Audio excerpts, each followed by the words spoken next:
En esta lección aprenderás los conceptos básicos, lo que es un conductor y aislante, el concepto de semiconductor, el silicio, el dopado de silicio, cómo funciona el silicio tipo P y también cómo funciona el silicio tipo N.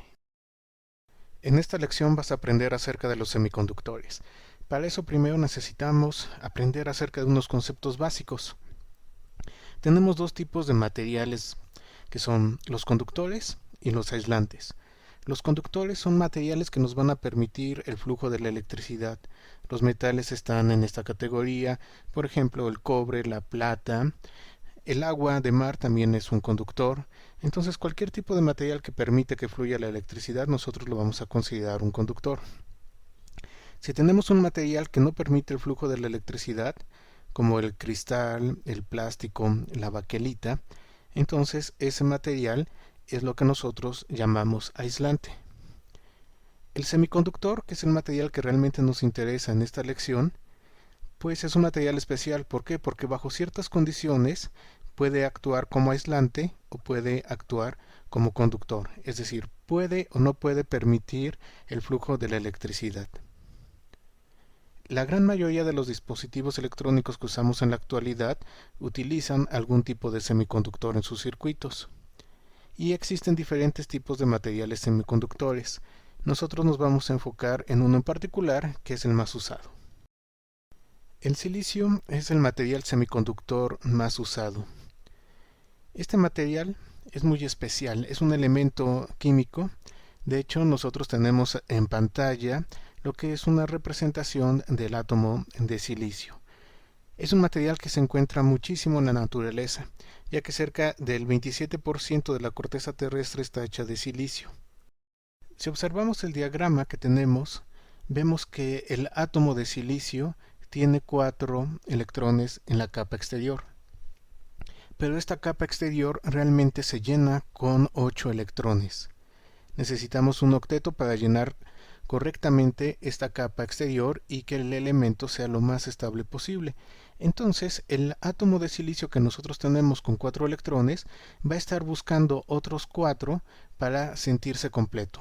Y es lo que va a buscar el átomo. El átomo va a buscar la forma más estable posible, entonces necesita encontrar 4 electrones más. Y esa falta de electrones son precisamente la que le va a dar al silicio las características de semiconductor. En esta imagen tenemos un cristal de silicio. Únicamente he colocado la capa exterior de electrones, pues para que el diagrama sea más fácil de entender. Lo que tenemos acá son muchos átomos de silicio. Están ordenados de tal manera que forman un cristal. Si observamos la forma como se comportan adentro del cristal, vamos a ver que para un átomo de silicio en particular, al estar unido con otros 4 átomos de silicio, pues genera un enlace que le hace creer al átomo que en realidad está completo y que tiene sus 8 electrones. Esto nos genera un cristal que es muy estable, pero también es un cristal que no va a permitir el paso de la corriente eléctrica tal y como está. Es importante ver la forma como se encuentran los electrones. Cada átomo de silicio tiene 4, pero está tomando uno de sus vecinos para formar el octeto completo. Y eso es lo que le da la gran estabilidad al cristal de silicio. Cuando nosotros tenemos el átomo de silicio y se encuentra dentro de un cristal, de esta manera, como lo tenemos en pantalla, pues realmente no es muy útil. El silicio puro como tal no es muy útil para lo que nosotros necesitamos. Tenemos que hacer algo para que pueda permitir el flujo de la electricidad. Para esto vamos a llevar a cabo un proceso que se conoce como doping. El proceso de doping o proceso de dopado consiste en adicionar otros átomos al cristal de tal manera que adquiera propiedades electrónicas. Generalmente se le puede adicionar un poco de fósforo o se le puede adicionar boro o algún otro material dependiendo del tipo de característica que nosotros queramos obtener. Vamos a ver los ejemplos con la agregación de fósforo y de boro, es decir, vamos a ver los ejemplos de dopado. Para entender cómo funciona el dopado tenemos que observar la forma como están constituidos los átomos de boro y los átomos de fósforo. También en estos diagramas solamente he colocado las capas exteriores de electrones.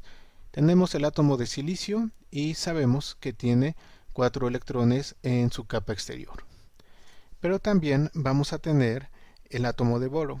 Este es el átomo de boro. Y el átomo de boro únicamente va a tener 3 electrones en su capa exterior. Es decir, le va a faltar uno más para ser parecido al silicio. Y tenemos el átomo de fósforo.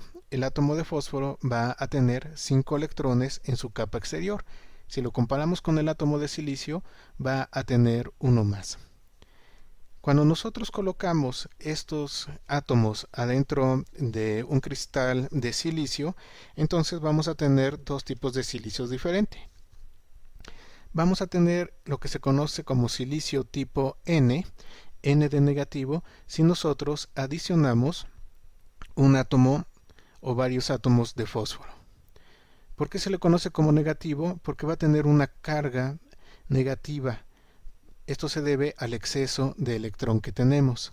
Sin embargo, si lo que se agrega es boro al cristal de silicio, entonces vamos a tener lo que se conoce como silicio tipo P o silicio positivo. Se le llama positivo ¿por qué? Porque al carecer de un electrón va a tener una carga positiva principalmente. Veamos cómo quedan los cristales con la adición de estos elementos. Acá tenemos un cristal de silicio tipo P. Es un cristal de silicio al que se le han adicionado átomos de boro.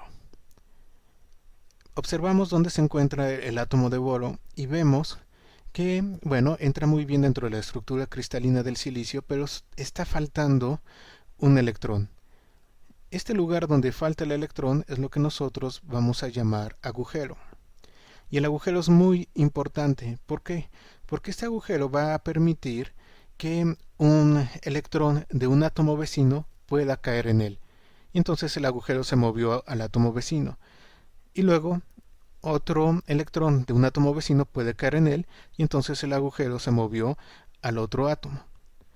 Este movimiento de agujeros es muy importante porque nos va a dar precisamente las características de material semiconductor que nosotros estamos buscando.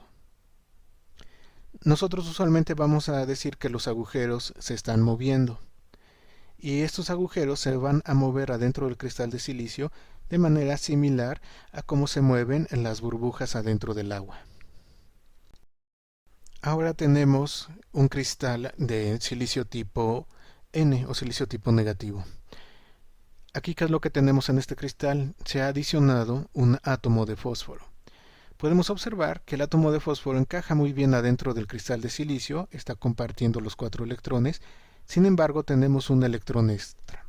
Este electrón extra puede moverse relativamente fácil entre los átomos, generando así una corriente eléctrica. Es muy sencillo para el silicio tipo N llevar a cabo la conducción de corriente eléctrica. Con esto ya conocemos cómo le podemos dar nosotros al cristal de silicio características eléctricas. Ahora bien, para poder hacer algo útil con este tipo de silicio, nosotros necesitamos generar dispositivos, que son los que vamos a estudiar a continuación. Vamos a estudiar un dispositivo que se conoce como diodo y un dispositivo que se conoce como transistor. Estos dispositivos van a utilizar diferentes configuraciones de silicio tipo P y de silicio tipo N. Y precisamente estas configuraciones de los diferentes tipos de silicio es lo que nos va a dar a nosotros las propiedades electrónicas que estamos buscando para producir el efecto semiconductor.